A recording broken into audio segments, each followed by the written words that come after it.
La fondation du Père Berthier donnait ses premiers fruits. Le 4 octobre 1899, il inaugurait le premier noviciat.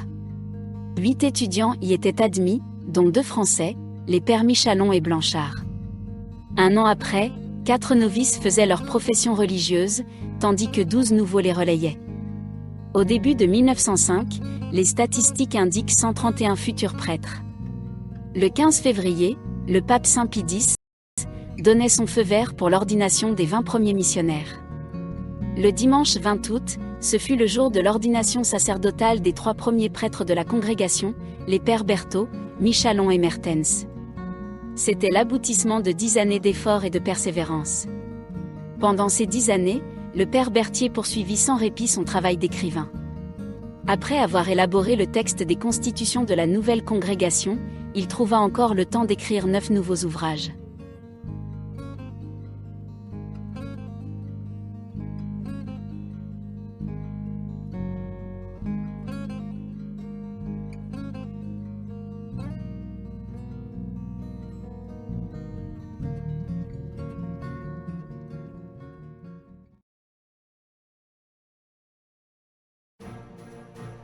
En janvier 1904, il fit également paraître le premier numéro d'une revue mensuelle, destinée aux familles chrétiennes, Le Messager de la Sainte Famille.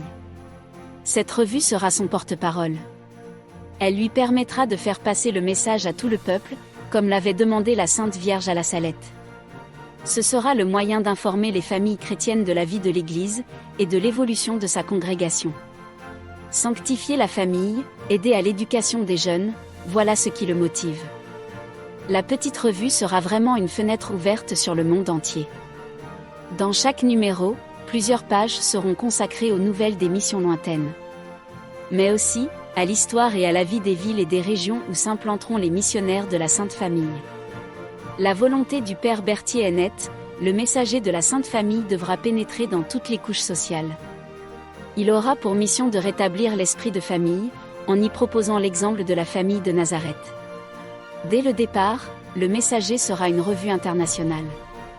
En 1904, apparurent conjointement la revue française et la revue allemande. Puis, au fur et à mesure, il sera publié en hollandais, polonais, anglais, espagnol ou encore portugais. En 1908, le Messager entrait dans 12 000 familles. En 1963, rien qu'en Hollande, il comptait plus de 50 000 abonnés. Malheureusement, depuis quelques années, les missionnaires ont été contraints de stopper la publication française.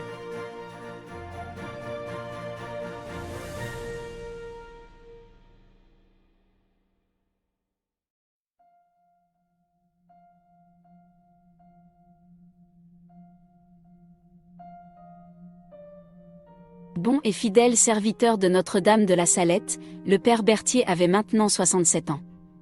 Le travail, l'éveil, les soucis, avaient usé sa santé.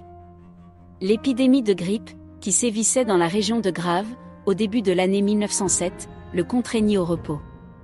Mais, le 28 janvier, il était à nouveau sur pied. L'œuvre allait son chemin. Bon et fidèle serviteur, le Père Berthier avait toujours été prudent, autant qu'avisé. Dès 1903, il avait eu la précaution de faire élire son successeur. Ces élections eurent lieu le 4 octobre. Ce fut un jeune Allemand, Joseph Karl, qui fut élu, à l'âge de 33 ans. Il deviendra le premier supérieur général des missionnaires de la Sainte Famille. En 1906, les aspirants missionnaires affluant de toutes parts, le Père Berthier avait ouvert la première maison filiale, la plaçant sous le vocable de Notre-Dame de la Salette. En 1907, l'Institut se composait de 140 membres, dont 13 prêtres. Ce fut au cours de cette année que le Père Berthier publia son 35e et dernier livre, Le culte et l'imitation de la Sainte Famille. Destiné à ses fils spirituels, autant qu'aux familles chrétiennes et aux communautés religieuses, il l'avait écrit pour que chacun trouve, dans l'exemple de la famille de Nazareth, un exemple pour sa propre vie. Parmi les plus beaux chapitres de ce livre, l'un d'entre eux s'intitule « Testament d'un vieux missionnaire ». En des termes simples et précis, le Père Berthier s'adresse, tour à tour, aux époux, aux parents, aux enfants, et enfin, selon son habitude, à tous. Écoutons-le.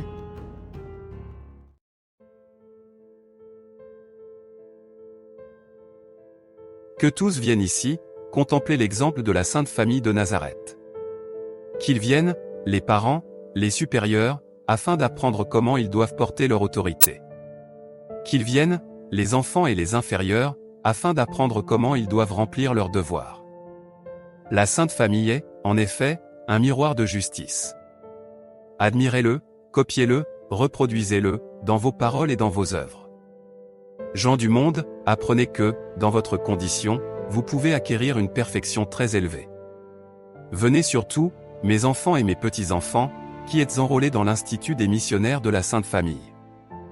Grandissez tous, comme Jésus, en sagesse, en âge et en grâce, devant Dieu et devant les hommes.